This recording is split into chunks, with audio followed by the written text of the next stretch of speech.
Guselli and Fabulous on RTLSA. Before that, Bonfire Heart from James Blunt, Charlotte's favorite.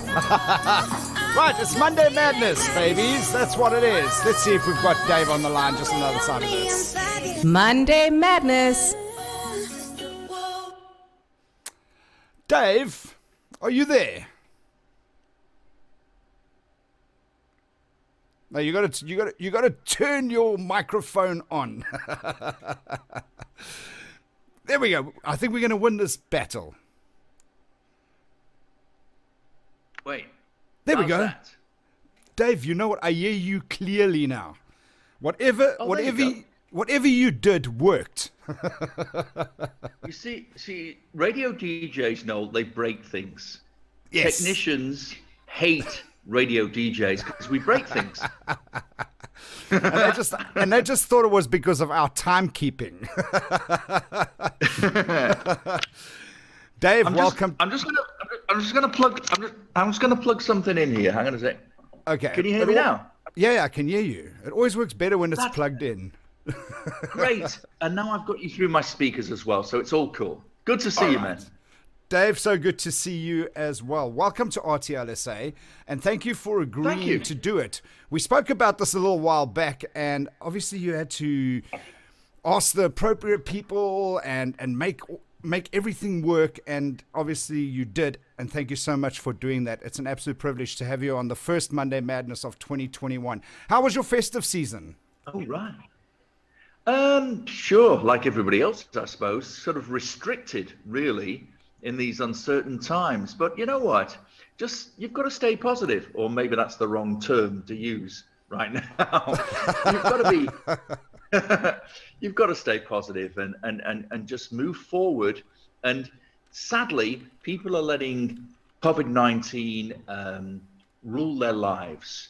And I, like you, and I'm edgy and nervous about COVID-19, right? But I can't let it destroy my life. I can't let it rule my life. How do you do that? You know, you and I were talking the other day, and you were talking about all of the financial loss that you suffered in 2020, as did I, and continue to. How do you remain positive amongst all of that? It's very difficult. I mean, there's some days, I am a very positive person, but there's some days I'm down and low. Do you know what I mean? Because I was like that this afternoon. Yeah. I mean, some days I'll get out of bed and go, yay, another day. Thank you, Lord, and get on with what I have to do. There's other days that I just don't want to know. Do you know what I mean? Because that's the way it's affected a lot of people. I know exactly what you mean, David. It has been a really tough time, and particularly for us in the entertainment industry. And I know, you know, I'm a live musician, and you do a lot of MC work and gigs like that. It was almost like a tease in November when we got back to work a little bit. And it's sort of like really brought, I feel that it's worse this time around than what it was in March last year, because we sort of had a tease and sort of saw a light at the end of the tunnel, a glimmer, so to say, and it was just snapped away from us again on the 14th of December. Yeah, I mean, suddenly that light at the end of the tunnel was a train. I mean, it was. Oncoming train. No, I feel for people, you know, especially like you, live musicians who literally have to put food on the table by getting out there and doing live gigs. So, you know, you're in my thoughts. I mean, we're mates for a long, long time. And yeah, you know, how do you survive? You've got to like put your mind to something else, I suppose, now. Yeah, well, this is the whole thing. And I think, and I said in the beginning, in the first lockdown, I said the guys that are willing to diversify and think out of the box will be the guys that will survive. And I still believe that to be very true. I was going to, you know, sell my body, you know, literally. But I mean, how would I survive on? How would I survive on 300 rand a week from two women? You know, it's just not going to happen. You see, the nice guy I am, I would have said, what are you going to do with all the money? Yeah, it's an Italian thing, you know. Yeah, maybe in my younger days. Now, Dave, you've been in the industry for a hell of a long time. How many? When did you start? When did you start? Wow. I mean, truth, I this year I celebrate 40 years of being on radio, which is almost like a steady job, really. I Yeah, yeah. I love the it's one. it's a long. I love the one comment you I said made. it's a long time. Yeah. I love the one comment you made when we were doing that judging at Bootleggers for the Battle of the Voice.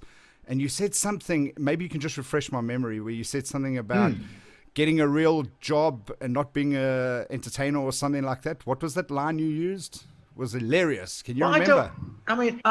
yeah. I mean, I just don't class my job as like a real job. I mean, it's a privilege and an honor to be able to get on the radio and talk to people and make somebody's day. And if you can make somebody smile, once in a day, then you've achieved something. Do you know what I mean? Especially under these hard times. Yeah. But I just love what I do, Noel. I mean, I think getting on radio is easy. Staying on radio is the hard part. And that's what these lighties don't understand. The youngsters don't. It's all about me, and I. And, in 30 years' time, will anybody remember, so-and-so on so-and-so station? Probably not. It's a long time, but you've got to build your brand, and it doesn't happen overnight. It takes years and years and years to build a solid brand. Now, do you consider your son as one of these youngsters, or is he a matured broadcaster? do you know what it is? No, I'll speak now as a radio person and not his father. I was on a station called Magic in Cape Town for almost 5 years, and I got a call about 3 years ago from Danny, 4 years ago. And he said, Dad, guess where I'm going to be working tomorrow? And I said, don't know, I haven't a clue. And he said, East Coast Radio. And I said, well done. I said, here's a bit of advice for you. The only advice I'm going to give you, don't try and sound like me, because people will say, yo, he's trying to sound like his dad. And I'll be honest with you, he sounds nothing like me. He is a polished, seasoned, dedicated professional. He really, really is. I mean, and I think it's because he's grown up with me and his mother. His mother was a top singer in this country. I mean, she sold records worldwide. So he's grown up in the entertainment business, with her and with me. And, that's where it stems from. So, yeah, he takes my advice. And he's, a talent within his own right. He really, really is. He's honestly going to go from strength to strength. I was actually listening to a bit of his show over the weekend, and he doesn't sound like you. He's got his own radio personality, so to say. When you were growing up, I don't know if you can remember that far back. I was around when the Dead Sea was just poorly. Was radio your passion? Is that what you wanted to do? Did you want to get onto radio? No, it wasn't. When I left school, I ended up in Manchester United's football academy as a 9-year-old. And 3 years later, they kicked me out and they told me I wasn't good enough. So I turned to women and drinking and smoking and all those bad things because my father, who didn't show much interest in my footballing career, didn't push me to go to another club. Instead of Manchester United, I could have gone to Manchester City or Bury or Bolton or all those clubs around the Manchester area. So that kind of fell by the wayside. So I then left school, at 16 years old, and I had my own business selling reconditioned cash registers, believe it or not. Okay. And then from there, I was DJing in nightclubs in Manchester, and then hospital radio, and then, from there, the big leap to South Africa, and sort of never looked back with radio. What made you come to these sunny shores? Do you know what it was? My wife and I, we're still together. She's so lucky. We just got bored with the UK. Seriously, it was freezing cold. The weather was shitty, and we went to Johannesburg, where her sister was based. And we went on a 3-month return ticket and kind of never went back. I mean, my car, I left it at Manchester Airport, and I had to phone my father to go and collect my car. Seriously, that is a true story. So yeah, bang, 3-month return ticket, and we didn't come back to the UK. Have you? I assume you've been back a few times over the years. No, not as many as I want. Not as many as I want to. Hey, last time I was back there was 2010, and it's too long. I mean, I do need to try and get back there, but obviously with what's going on in the world at the moment, it's proving to be very difficult, and it's expensive as well. I mean, the last time I was back there was 2010, so I do need to try and get there as soon as I can. My dad's 92 years old now. I see. Wow, that's a good innings. Sure. It Dave, is. I hope I've got. I hope I've got his genes. I've certainly got his hair, because he's got jet. I've got more grey. I've got more grey hair than he has. But I was going to ask you about your hair at some point in this conversation. Do you use a lot of products to keep the body that you got? I mean, I've got garlic shampoo and I've got horse steroid shampoo, but you know what? This hairline is still receding. There's nothing I can do about it. I don't want to be nasty because you're my mate, hey, but yeah, I can see it now.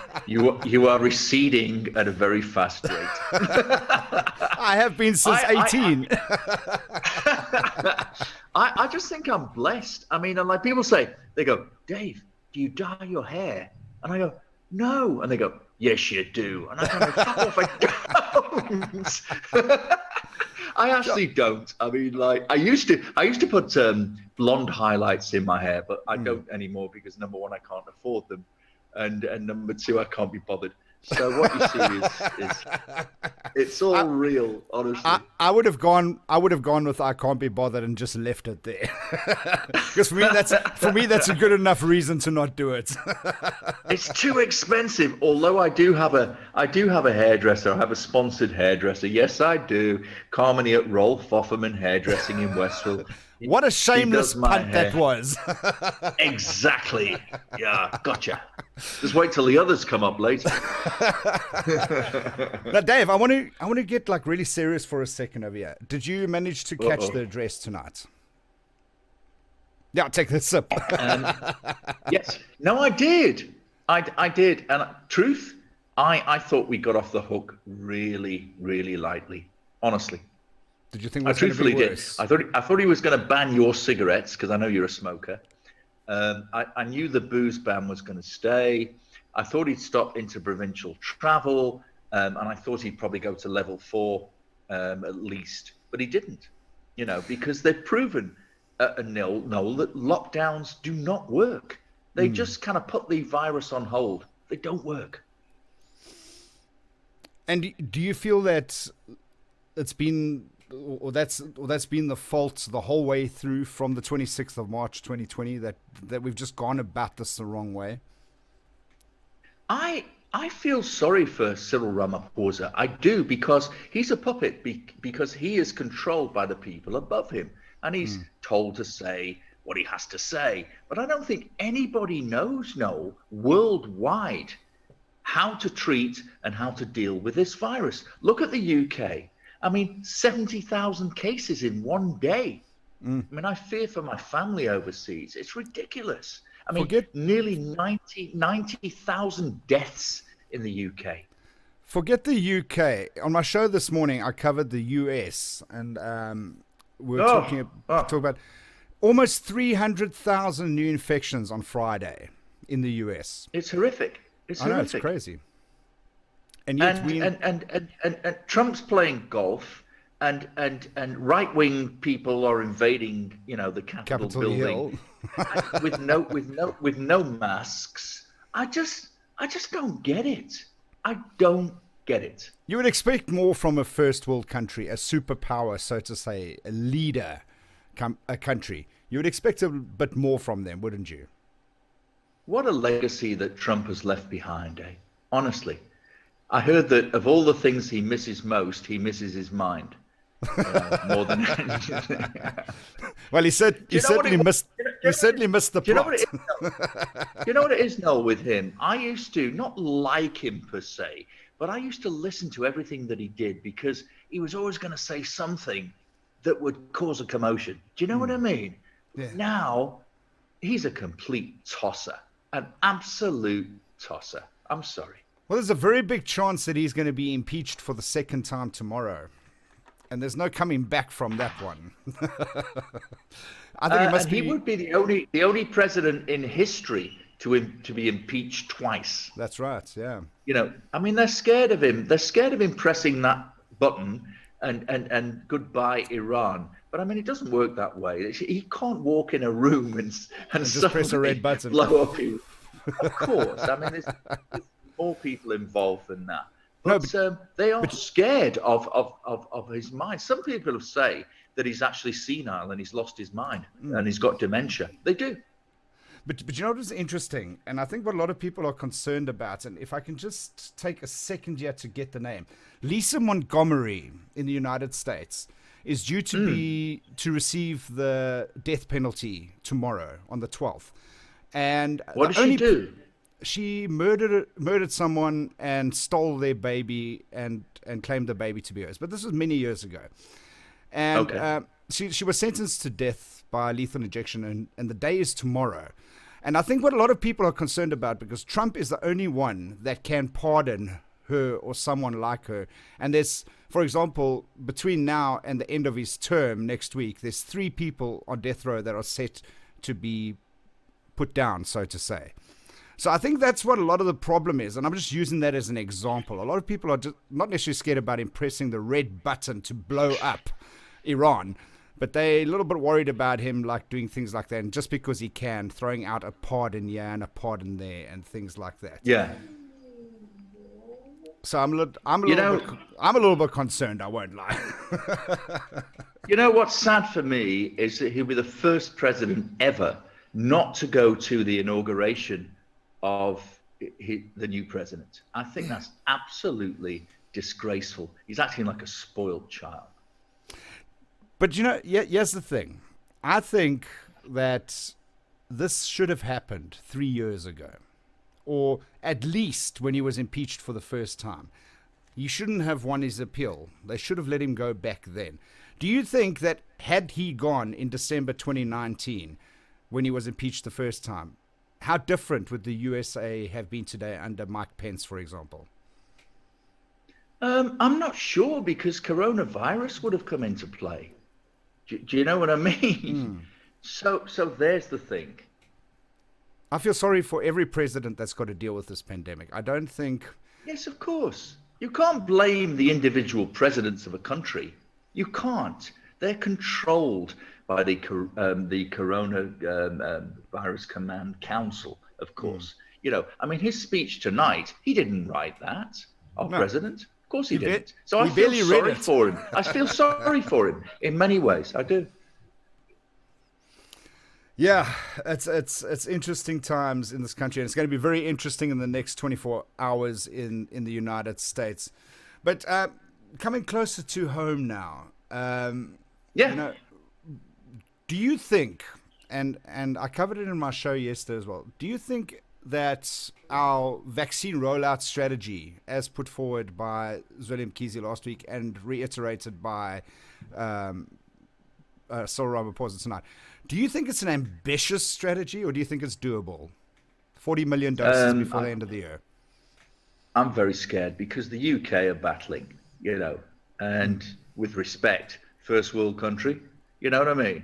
And they are battling to get people vaccinated. So it's a massive concern for me. And I think DJs and live musicians are going to be last in line anyway. So, you know, I think we're in shit here. I think they should be first in line, to be honest with you. Healthcare workers, elderly people with comorbidities, and then musicians and entertainers. And DJs. And DJs. 100%. Well, obviously, Do you know what? I classify DJs I want as to an entertainer. I want to ask you a question, because I'm very divided at the moment on whether I will take this the vaccine or not. I don't know about you. Have you decided yet? Have you made an informed decision or not? Dave, you know, I have thought about it, and I would take the vaccine. And purely for the reason that by the time we get the vaccine, the rest of the world has rolled it out properly. And we would have known if there were any major side effects and things like that by that time. So as things stand, by the time it does actually arrive in the country, I think, yeah, I would be willing to take it. I'm very undecided. You know what I do know? I look back at my life. I'm not going to divulge my age. Oh, okay, I'm 39. So I look back, and I look back at the number of times that I've been sick in my life, right? And I can't remember the last time I had a cold or a cough, or I've never sort of lay in bed with flu for 3 days. And what it's telling me, to cut a long story short without boring the arse off you, is that I think I have a reasonably good, strong immune system. So I've always said to myself, whatever I have, whatever kind of ailment I have, my body will fight it. And I've always stuck to that way of thinking. So I am very, very undecided about whether I want a jab in the arm or not. But here's the problem, though. I think we are going to be forced to have the jab. For example, if you want to go back to the UK, you will not be able to go back to the UK without taking the jab. I think the decision is going to be out of our hands to a large degree. If there's anything we want to do, we're going to need that clearance certificate, so to say. Wow, isn't that horrific, hey? Wow, all your human rights removed, taken away from you. Bang! Just like that. Just Up like yours. that. And that's what they're talking about doing. They are literally saying that you won't be able to get on certain airlines without having an inoculation, so to say, and things like that. It is quite horrific. And it is encroachment on our civil rights. And but what can you do, Dave? What can you do? If you're faced with that situation, never go back to the UK if you don't take the vaccine. Will that sway you a little bit? No, it's actually a good thing. I don't want to go back to that shithole.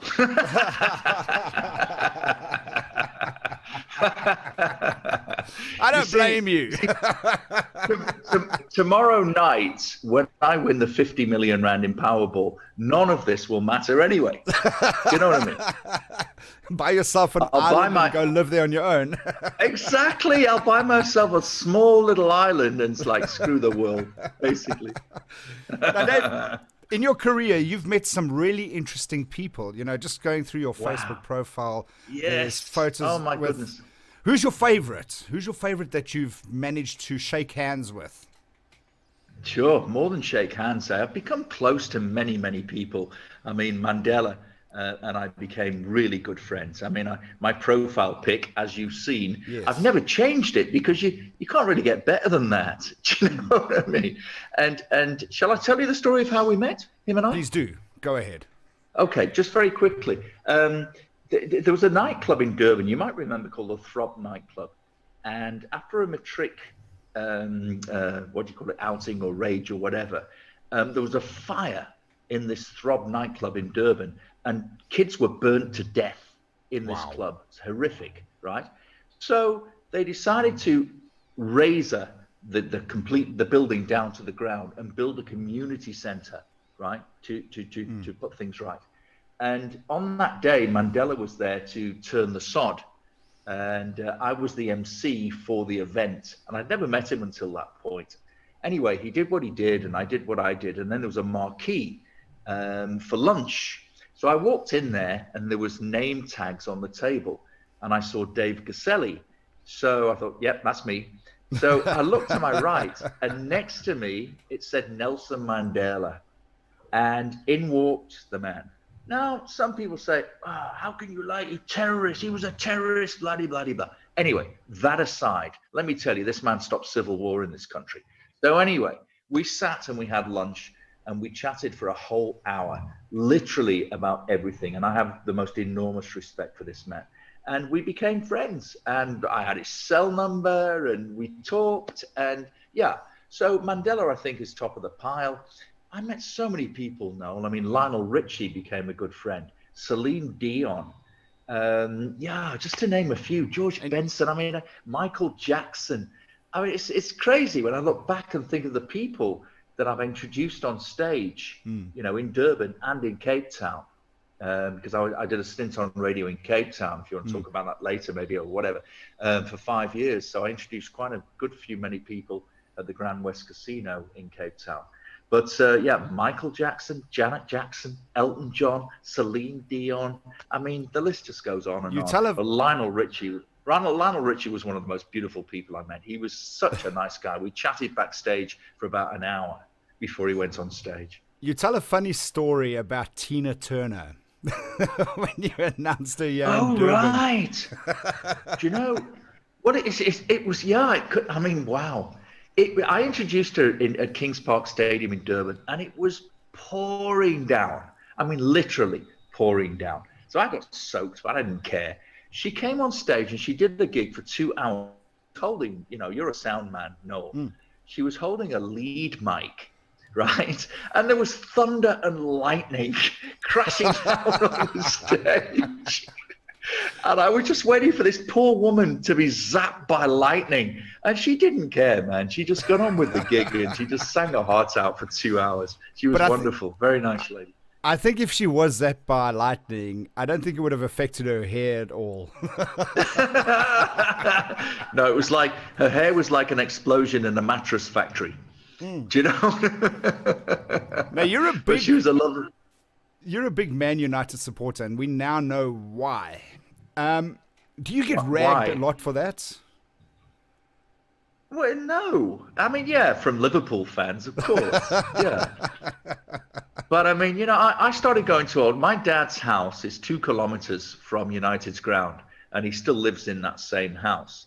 So I started going to Old Trafford when I was 4 years old.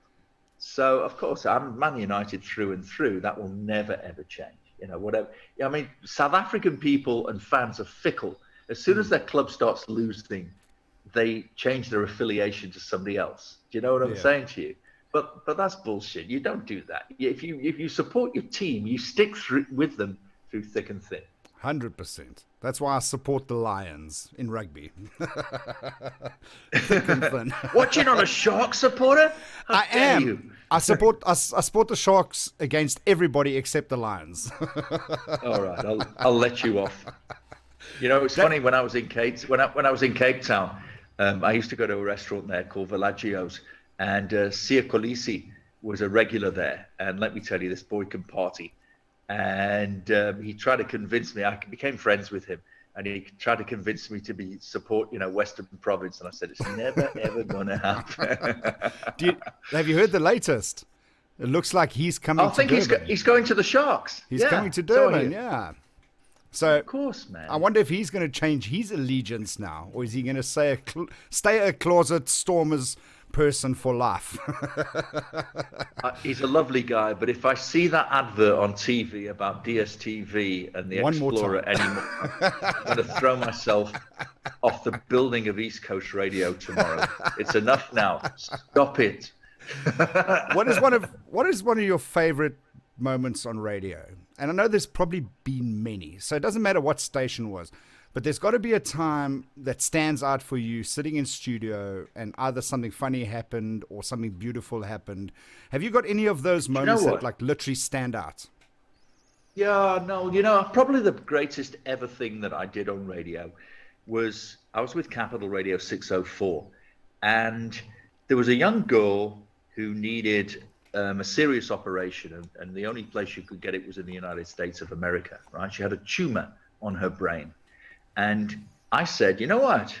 I'll raise the money for that. And we did. We raised close to 400,000 rand. And in those days, that was worth millions. Do you know what I mean? And we sent her overseas. She had the operation. And to this day, she still talks to me. And we still keep in touch. And that's what radio was about for me. It's not about, I mean, honestly, I had sort of, I won't say fortune, but I had a lot of fame through radio and still do. But that means jack shit to me. Do you understand me? It's what I can give back. And when I give, I don't want anything back. And to be able to do that, to have the power, the tool of radio, to send this young girl overseas and for her to have that operation and come back cured, like all these years later, was very, very special. Very special. How long were you on ECR? And I'm not talking about Gold. We'll talk about Gold in a little bit, but the actual mainstream station. How long were you with them? Well, it all started with Capital Radio. In 1981, I joined 604, and lived in Port St. John's for a very crazy 12 months. That place. You, my blimey. Anyway, that aside, then I joined East Coast in 1992. They poached me from Capital and did the drive show there and did many shows on East Coast and stayed there for like 21 years. Yeah. 21 Long years. time. Was that the longest stint you did at any station? Oh yeah. I mean, like both those stations, Capital and East Coast, built my brand solidly. And the thing about my brand now is that my son has not kind of taken over the reins, but he joined East Coast, and then suddenly the Guselli name was still alive and well, on East Coast radio. And then it's weird kind of being back now, but in between coming back to East Coast, I went to Cape Town, as you know, you and I have talked. Yeah, and I was there with a great station there called Magic 828 for almost 4.5 years. Very, very happy times there. And then, here we are back in Durban again. What's it like now being on East Coast Gold? Because sort of, forgive me for saying this, but it's like No, say it like it is. all the guys that were put out to pasture, so to say, are at East Coast Gold, the legends of the industry, so to say. What's it like now? No, it's great. I mean, and East Coast Gold is growing like day by day. I mean, I don't know if you've listened at all, but I mean, the music is fantastic. I mean, it's 60s, 70s, 80s, 90s music. And people are absolutely loving the station. So, it's good to be back. It really is. Yeah, here we go again. But it's very different to what you were doing with the FM frequency to now doing it online. Does it feel any different? Yeah. Yes, truthfully, yes. I mean, yes, it does, of course. But still love it. I still have the hunger and the passion and the response on emails and, WhatsApps and everything else tells me how big the station is becoming day by day. It's going to be a massive force to be reckoned with. It is. It really, really is. It's growing all the time. And the DJs on the station, I mean, Damon Beard, Jane Lindley Thomas, Gordon Graham, Alex J. These are big names, man. No, that's what I'm saying. The legends. Yeah. Well, thank you. I mean, oh God, I hate the word has-beens. Screw that. What? I still do radio, Noel, because I love doing what I do, and I still have the hunger and passion to do it. The day that I get out of bed and say I don't want to do this anymore is the day that it will end. Do you know what I mean? But I think that's not just radio. That's any job. If you don't have the hunger and the passion, don't do it. 100%. Now, do you have a lot of, you speak about emails and things like that, but it's very different doing that type of thing versus, for example, live calls and things like that. So do you feel that you have as much of an immediate impact with what you're doing now as opposed to what you used to do on FM? No, I mean, no, of course not. No. But you have to adjust. Do you know what I mean? Who knows what might happen? Somebody might call me and say, "Hey, Dave, we want you," and I go, "Yeah, sure, okay." Hey, Dave, it's going to cost you. I've got a slot for you on RTL though, but I can't pay you that. How much are you paying?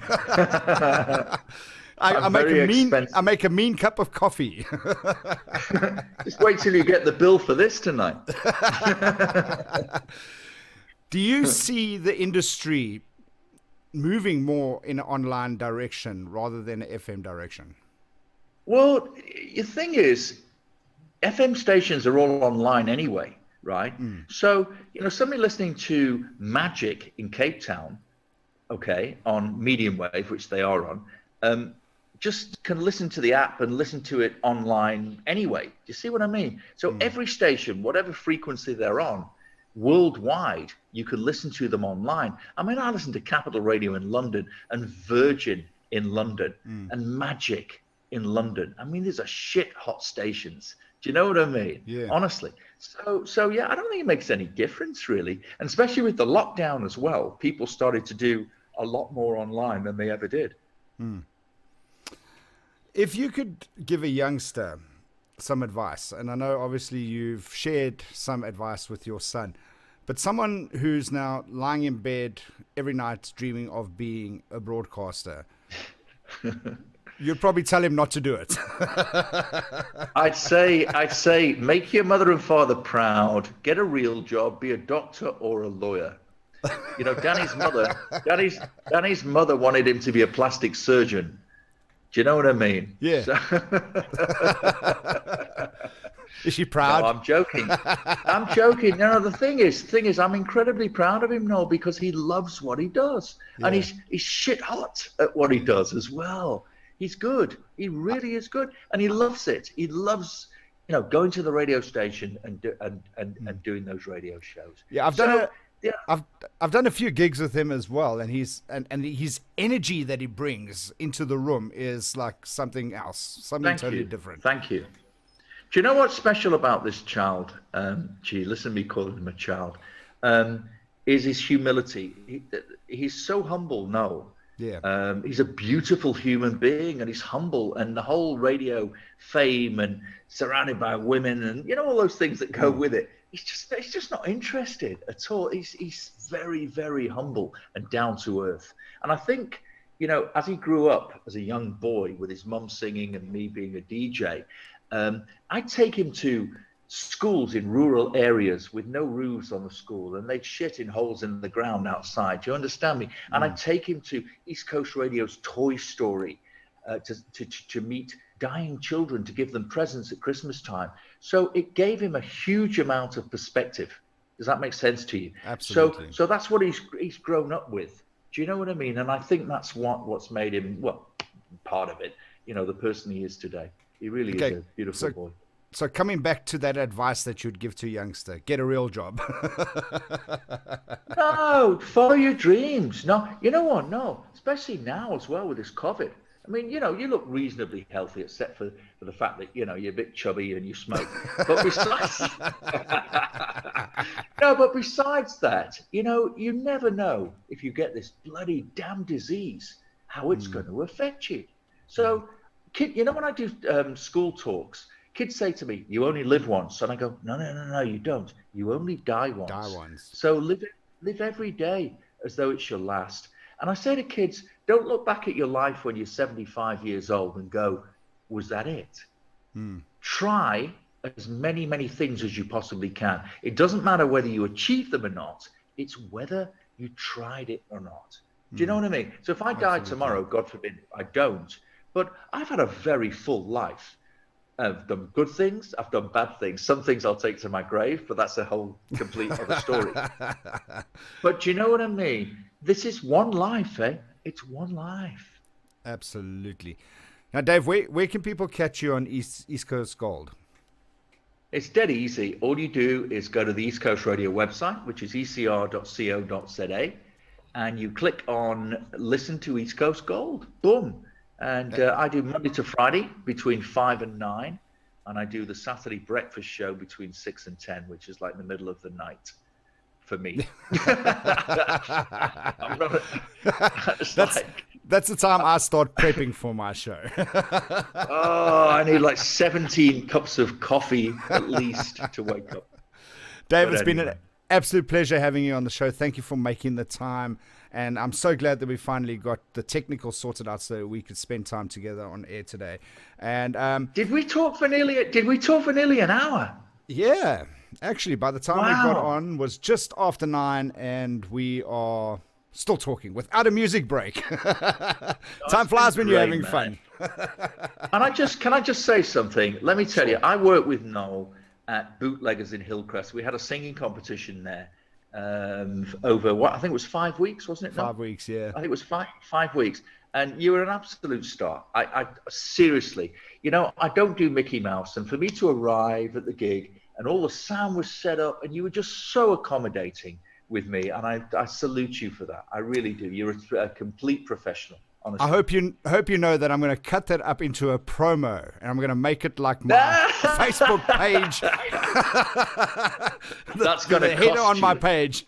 I'll do that anytime for you, man. You're a really good guy. You really are. And I just want you to stay safe, Brew. I don't want to read about you in the newspapers. Please stay safe, eh? Well, All right. hopefully you'll read about me in the newspapers, but for the good stuff, not for the bad stuff. But good. Well, that's what I'm saying to you. Okay. All right. Stop picking up all those loose women now, please. Man. Oh, Okay. no, man. No loose woman, no loose woman. Dave, I'm playing. you be safe. And once again, thank you so much for joining us. And we look forward to you having another 20 years in the industry. Oh, hang on a sec. Hang on, 20 years. I don't know about that, but anyway, I'll give it my best shot. It's been a privilege and an honor being on your online radio station tonight. Believe me. Thanks, Dave. You have a good one. All right. Right, Dave Guselli joining us on RTL SA tonight, Monday Madness. And of course, you can catch a replay of the show as well. It will be on Facebook and available after the show, as well as wonderful promos that I intend to cut up from this wonderful time with Dave Guselli.